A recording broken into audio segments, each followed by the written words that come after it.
Hello, my name is Diane Boll and I'm a clinical psychologist. I'm also the author of From God's Heart to Mine. I wrote the book to support healing for those on the journey to emotional and spiritual health.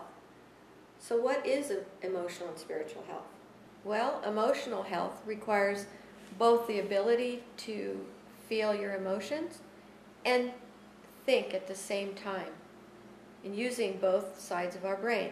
Most people don't want to feel emotional pain, so they run from it to addiction. So what is addiction? Let's take a look.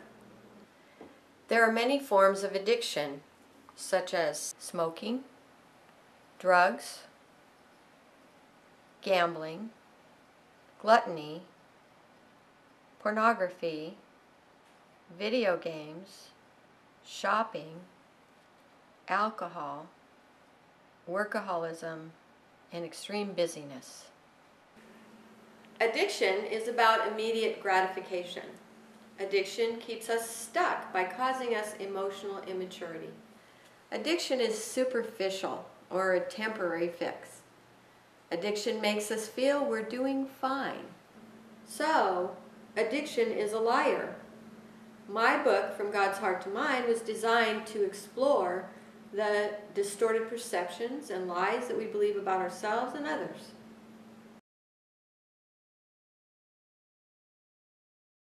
Okay, so now let's look at how damaged emotions turn into addiction, and then how we can have healing from those damaged emotions. First of all, we have the brain. The brain has two sides, the thinking side and the emotional side. We have a corpus callosum that goes down the center of our brain here, and we have connections that go back and forth. Men have less connections going back and forth. Their corpus callosum is thinner and not as deep, whereas women have a deeper and thicker emotional side of the brain, so that they have way more emotions. What happens with women is they have a tendency to go back and forth from left to right or right to left, and then swirl down when they're in emotional pain, and they have trouble coming back up. Whereas men think this way, up and down, or front to back, and they have it more easily shut off the emotions or the thinking side. That is why we have more men who are in jail, who do a lot more dangerous things in life easier, because they can shut off the emotional side easier and think about something and plan to do something wrong, or they can also end up with a lot of emotional rage and not think about something and hurt someone or hurt themselves. Now, how does trauma begin? First of all, children start off like a blank slate with not much brain. They have a lot of feeling. They don't have memories. So it's up to mom and dad to fill up this heart with love.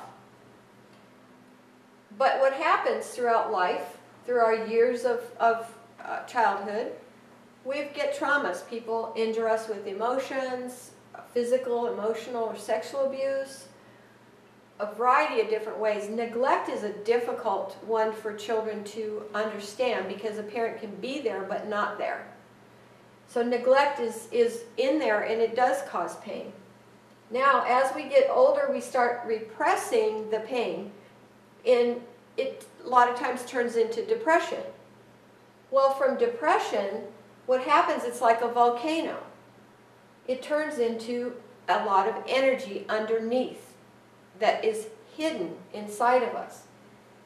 It turns into energy. It can be positive or negative energy. Children who have been molested a lot of times get straight A's in school, or they may turn into a teenager and go into drugs and alcohol. That's positive or negative. We can do both with this energy, but eventually it turns into anxiety. there's only so much time you can hold down all that energy. Now, from anxiety, often it turns into addiction. This is the side that God would say is the sinful side. Here, this side goes towards pleasure and away from pain. This side I call the child side, and there's no rational thinking here.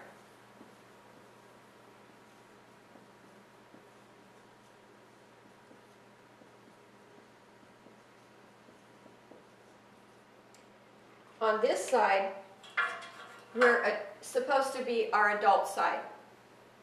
This is where we're supposed to have our rational thinking.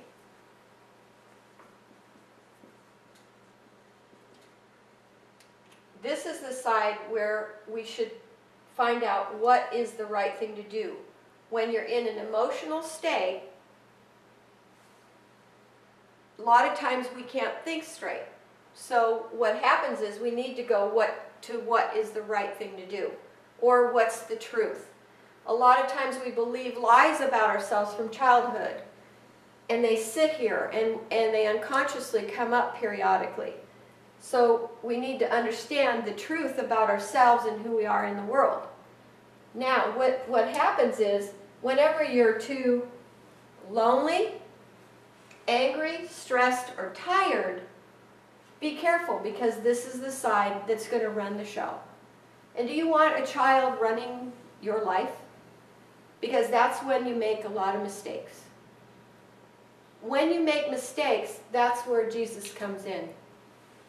And he's the one that can show you the love down here that is necessary.